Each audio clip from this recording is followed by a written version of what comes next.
Have you ever been to a place where you just, feel like you're being watched? Like you're out on the water, or maybe walking through an old building, and there's just this weight. You can't explain it, but it's there, right? Well, today we're diving into one of those places. It's spooky season, y'all. And to get us in the Halloween spirit, we're starting off a new series on haunted history here in Florida. And let me tell you, there's no shortage of eerie spots in the Sunshine State, from ghostly sightings in old forts to, well, today's topic, the Gilbert's Bar House of Refuge. This place, man, it's got stories that'll give you goosebumps. This is just the beginning of our haunted history series as we lead up to Halloween. And trust me, the stories we've got lined up, well, they're going to be chilling. All right, let's dive in. Welcome to Old Florida Now, where we uncover the rich history and hidden stories of the Sunshine State. Each episode will explore the people, places, and events that shaped Florida's past. Let's dive in. So, picture this. It's the late 1800s. You're a sailor. Your ship wrecks off the coast of Florida. You've survived the ocean, but now you're stranded on this desolate coastline with like nothing but scrubland in front of you, no food, no water. You're exhausted. That's basically the scenario that led to the creation of the U.S. Life Saving Service and these places called houses of refuge. Just so you.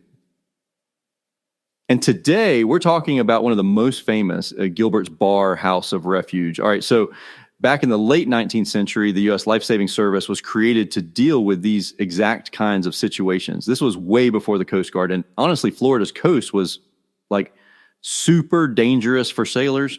They called it the Treasure Coast, but not in the good way, more like it was littered with shipwrecks. And so in 1876, they built the House of Refuge at Gilbert's Bar to give shipwreck survivors a chance to, well, live.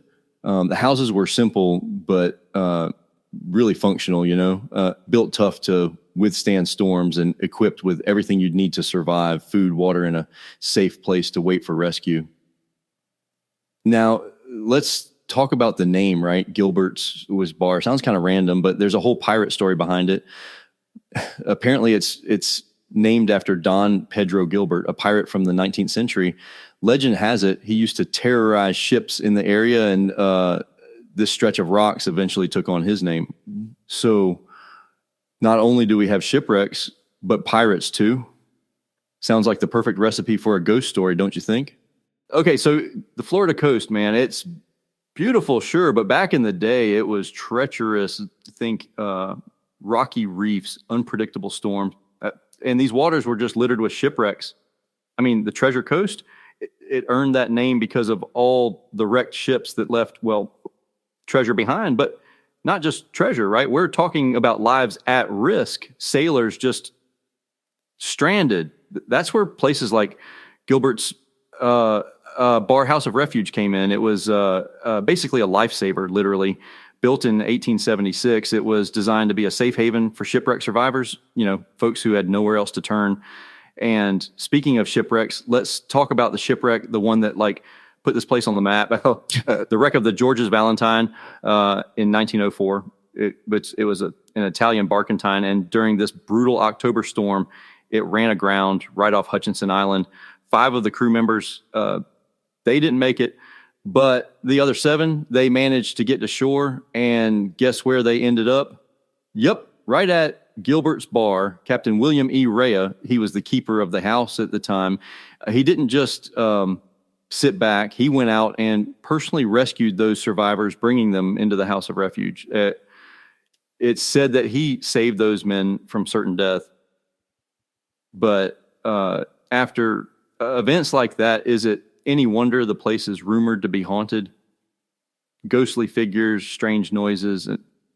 It all kind of traces back to the tragedies that played out on that shore. And, that storm also wrecked another ship, Cosme Calzado, just 3 miles up the coast. There were more survivors, but it added to the eerie reputation of the area.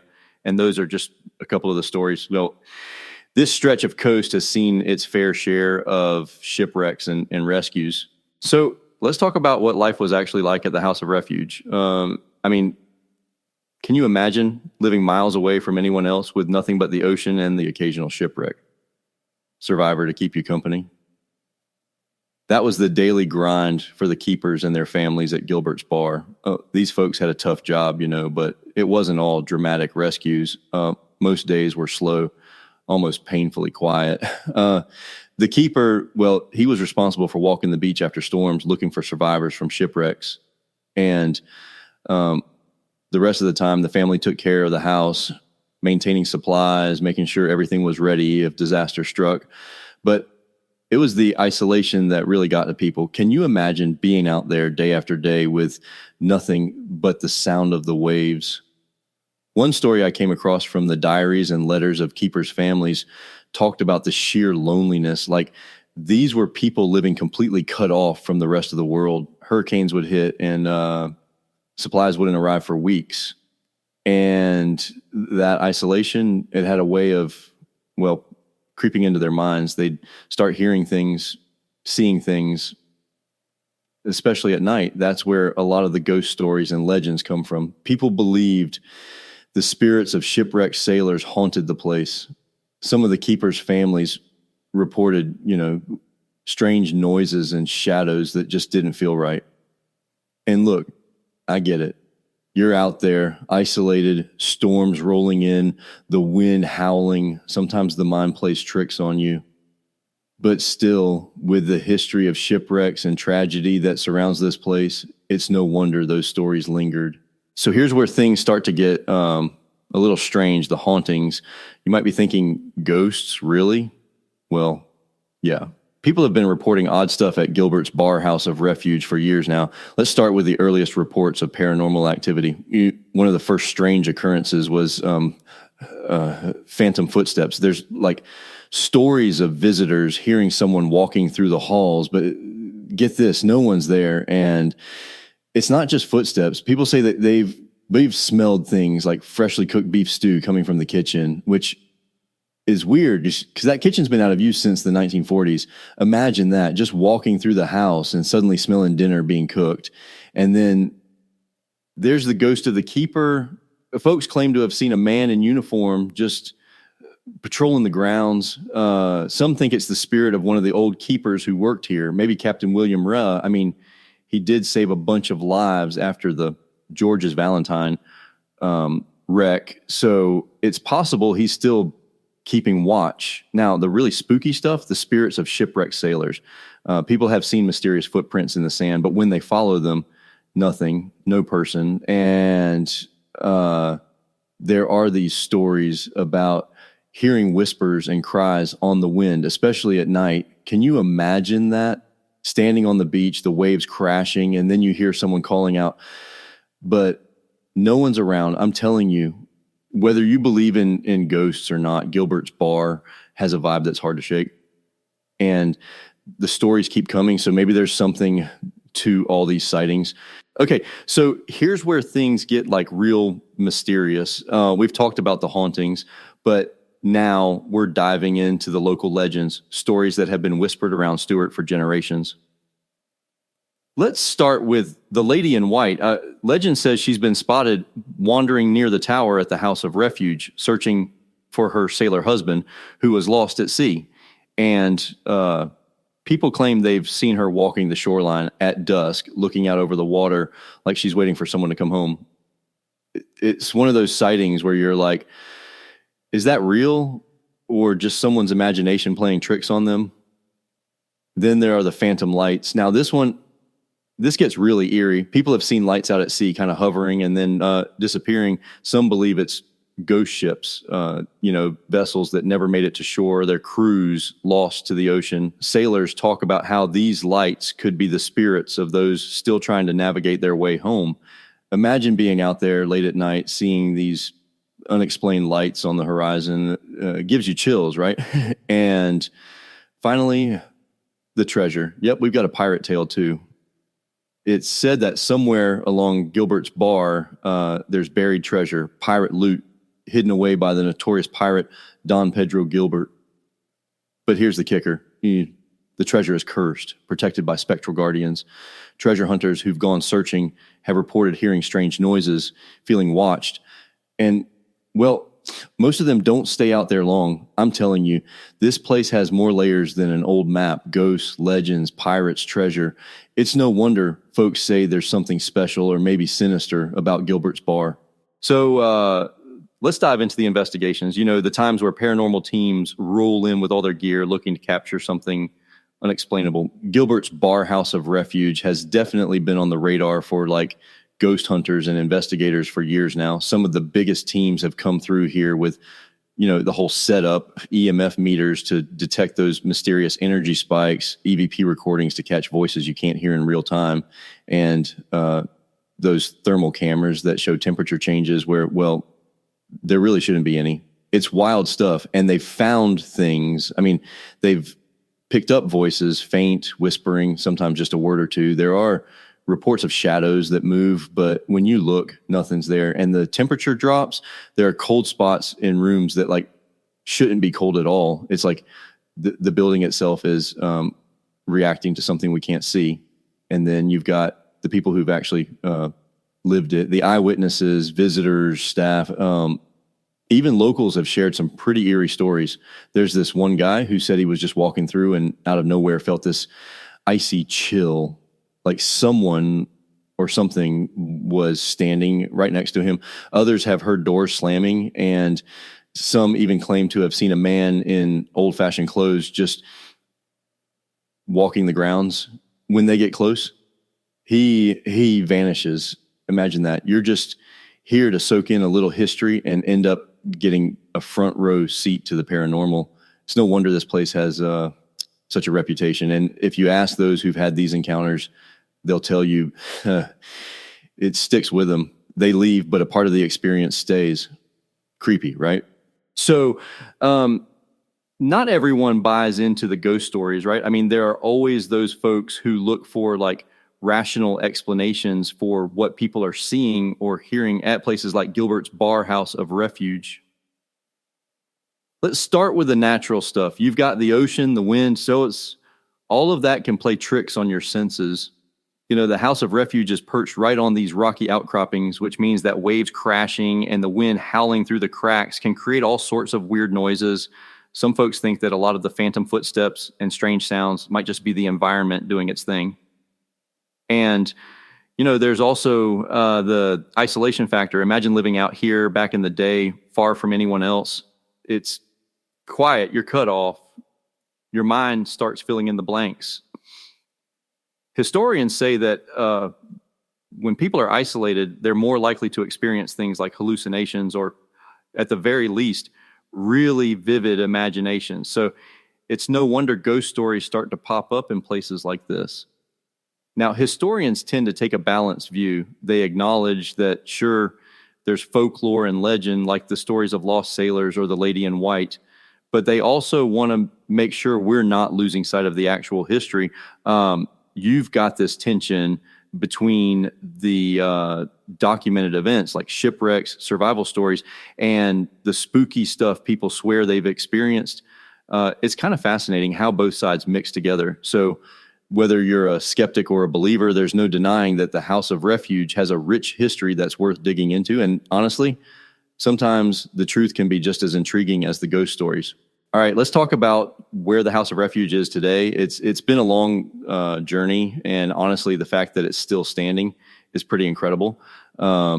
After it was decommissioned in 1945, it could have easily faded into history, but in 1953, Martin County stepped in and bought the property for like $168, which is wild to think about. And then just a couple years later, in 1955, the Martin County Historical Society formed to protect it, eventually turning it into the museum we have today. They've done a lot to preserve the place over the years with ongoing restoration projects to keep it from crumbling under the salty sea air. The community really gets involved too. There's a deep sense of pride in keeping this little piece of Florida's history alive.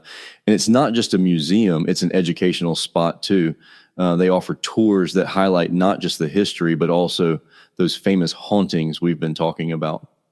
And during Halloween, they really lean into the spooky vibe with special events that bring out the local legends. It's become a bit of a tradition for people to visit around this time of year. But the influence of the House of Refuge goes beyond just being a historical site. It's become like a cultural icon in the area. Local artists, writers, and even filmmakers have drawn inspiration from its history and ghost stories. It's woven into the fabric of the community's identity. So whether you're into history, hauntings, or both, the House of Refuge continues to be a place that keeps people coming back. It's part of what makes this corner of Florida so unique. You know, as I'm sitting here thinking about everything we've covered today, from the history to the hauntings, it really hits me how closely intertwined these ghost stories are with the history itself. Like the line between the supernatural and the real is blurred. The spirits of sailors, the phantom footsteps, it's just, they all feel like echoes of the past, reminding us that history isn't just something we read about. It's something that lingers, something we feel. And honestly, these stories, they keep history alive. Ghost stories have this incredible way of preserving the past. They get passed down from generation to generation, making sure that the people and events that shaped this place aren't forgotten. It's more than just folklore. It's storytelling at its core, connecting us to what came before. So if you've been listening today and you're curious about the House of Refuge, I've got to say, go check it out yourself. There's nothing like standing on those old weathered rocks or walking through the museum to really feel the history. Whether you believe in the hauntings or not, it's a place that has its own kind of energy, one that you really have to experience to understand. Maybe you'll even catch a glimpse of that phantom light or hear those famous footsteps. But don't blame me if you leave feeling a little spooked. Go visit, and who knows, maybe you'll have a story of your own to share. And all right, folks, so let's just take a second to recap what we've covered today. We started off with the eerie history of Gilbert's Bar House of Refuge, the life-saving work done by the U.S. Life-Saving Service, the shipwrecks that brought so much tragedy to these shores, and of course, the stories of hauntings that have lingered for over a century. It's pretty wild to think about how many lives were saved at that place, and yet how many souls might still be hanging around.